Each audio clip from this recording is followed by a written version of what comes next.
Hi Pisces, so I'm going to do a 12-month forecast. This is for 2026. It's just a small overview, a fun reading for each month. I'll get one card plus clarifiers. If this is interesting, you want to check out part 2, it will be in subs over on subscription. If you want to inquire about a personal reading with myself, please click the link under my bio or in description. Right, I'm going to get all the cards out, so if you want to fast forward, please do. So we're going to do January, February, March, April for Pisces. Okay, cleansing. May, June, July and August. Okay. September, October, November and December. Right. Let's do the same in these. January, February, March, April. Pisces, please. Okay.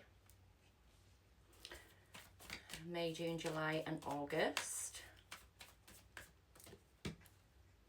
Gosh. And then we've got September, October, November and December. Okay. We can get a couple of love oracles for the year. Love oracles for Pisces, please. Oh, don't know where that'll enter when. We'll see.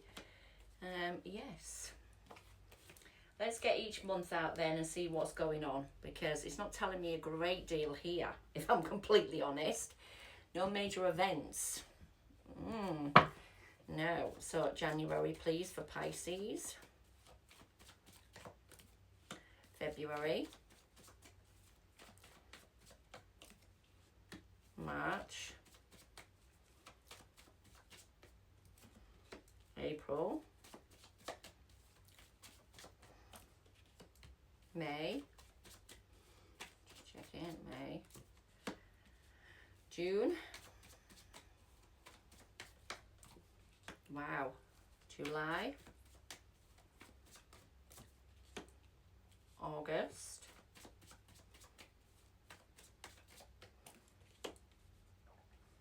Let's have a look at September. September for Pisces. October.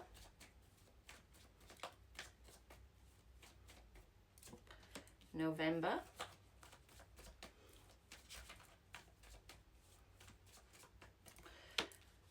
December. Right, okay. I mean, the latter part is a lot of swords. A lot of swords. The first part is an offer. I feel like there's some sort of like flowing of energy. That is you being patient, moving forward, learning something, getting a stable offer. And then the mid part looks okay. There's new adventures, there's stability, there's a Chariot. There could be a move on the horizon. And then by the end of the month, there's a lot of emotion. There's battles, or there's you wanting to win at all costs. We've got an Aquarius energy, or Gemini, or Libra here. We've only got two major arcanas, actually, in your whole year. So let's find out. Let's start from the beginning. It says, love yourself first. Your self-respect makes you much more romantically attractive. So love yourself first. And then I've got soulmate. I'm not sure where it fits in here. Yes, this is your soulmate. So you might already be with your soulmate already. Hence, it's not coming up here. So we've got what do you need to release is the first part. And then you've got cleansing. You're expanding forward here, Pisces. So there's an expansion to releasing something. We have got the Hermit that really wants to come out. So it's Virgo energy. It could be there's an expansion towards learning something, wising up, gaining some, gaining some insight. It is the Hermit, Virgo energy, so it could be there's an expansion forward after some sort of soul searching on a situation. Vice versa, it could be someone soul searching with you. It is something to do with cleansing as well, which is the January. Could be you spend a lot of time on your own, you want to move forward now. In February, you've got the Temperance. The Temperance is about alchemizing of a situation, working on you, alchemizing yourself, loving yourself, that kind of energy. So let's see what February is about. Yeah, King of Swords, being focused on something. It could be a Libra, Gemini, Aquarius that wants to alchemize the situation, or there could be a conversation regarding alchemizing of a situation around you. That's turning something from negative into a positive. Working on the same song sheet, working together on something, or it's you working on you and being focused to move forward, because there's a learning of something in March. So it could be you being focused on learning something new. You could be investigating something. Let's have a look in March, please, for Pisces. Yeah, boundaries, learning your worth, learning how to move forward. There could be a boundary in place because there is some sort of immature energy in March, because it is the Page of Swords, so it could be something that you need to learn lessons from, or someone's caused a bit of a problem. There's a boundary that's been put in play then.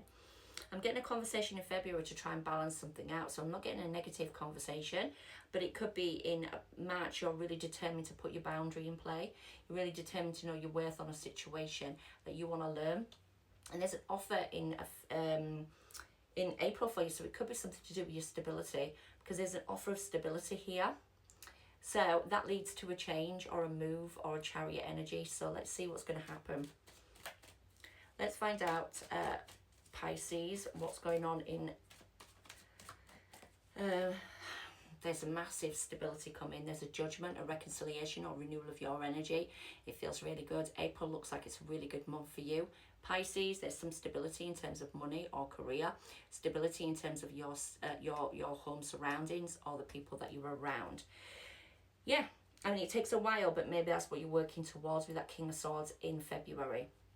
In terms of May, June, July, August, we've got a time to give rather than take. You've got a lot of Virgo energy, so it could be the new moon in Virgo. There's something that you're releasing, you're giving back to others, or you're giving back to yourself. And then it's also asking you to embrace the uncertainty. So there's going to be some uncertain energy. I feel like this is a really, maybe by August there's some uncertain energy, because it is a bit like up and down. But there's a Chariot, so let's find out what that is. It could be a move.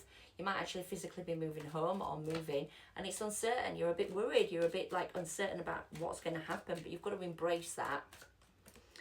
Yeah, you're trapped over some sort of changes, so it's going to be regarding something to do with a real stable energy or a stability for you, but you're trapped. You're in a self-imposed imprisonment. Just allow it to happen. Embrace the uncertainty. They've already told you there that it's going to happen in May. There's a massive change, which is going to lead to the King of Pentacles. So Virgo, Taurus, Capricorn. Could be about stability, legacy, your job, your career. Loss or regret. Oh my gosh. Maybe you need to give back to situations here. I don't know. We've got Virgo energy quite a bit, and it's something to do with loss, sorrow, regret over the past, or lost sorrow or regret in general regarding stability or something along them lines. Let's keep going, because we haven't got loads of time, but we have got now July. It could lead to a new beginning for you and feeling good about something. You may be letting go of something from the past that caused you pain, and you're moving towards something more fun-like and freer in July. What's going on? The Sun. So being happy and being abundant, but that is July, which is also Leo energy. So it could be a new adventure you're taking on. You still might be back and forwards in it. It could be something to do with the fear in the past regarding your stability, and that it's holding you back a little bit. Let's have a look at August. So there's happiness here in July. So let's have a look at August, what that brings. Moving forward to calmer waters. There could be a new adventure. There could be a holiday. There could be sort of some excitement coming forward in August. And it helps you move forward to calmer waters. You're feeling a bit better.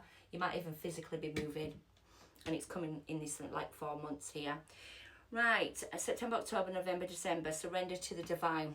It's going to be very difficult. And slow it down. You've got the Queen of Cups in September, which is emotion. That's your emotion. So let me find out what's going to happen.